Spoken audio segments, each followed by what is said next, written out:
My name is Aline Thomassen. Here you can see 4 large-scale drawings, paintings of women in watercolor and pastel on paper.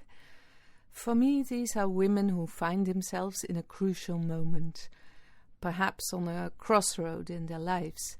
Their gaze is the gaze of someone looking and residing deeply in her mind and thoughts. Sometimes they do look at you, but never with a social face, communicating only by being completely themselves. They fearlessly show their true and innermost feelings, and hereby revealing organs and other elements that are normally invisible. What is happening to their bodies is a manifestation of what is going on inside them mentally. Many people have mentioned the word raw coming to mind when they look at my art. I think it's because I've got this aversion to polished, beautified or disguised images. I want to straightforward name a feeling or an emotion.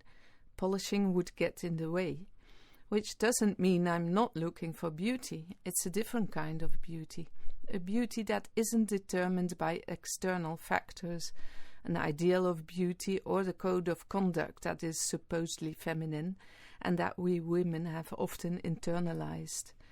Those ideals that come from marketing, fashion or porn, which is also marketing.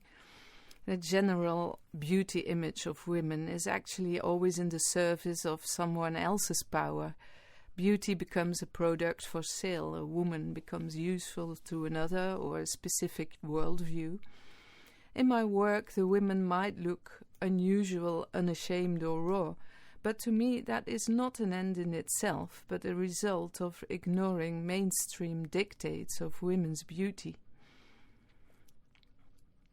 Also in the technique of painting or drawing, I want to be very precise on one hand, but I don't want any details or attention on things that are not important. Everything must have a function or a meaning and truth. It's like you're thinking of someone with your eyes closed. Unimportant parts of the image of that person just disappear. The essence remains. The contours of the women in my paintings are often affected, as if the outside world is penetrating inwards, or that the membrane between them and the outside world is damaged, partially exposed, or dissolving in their environment.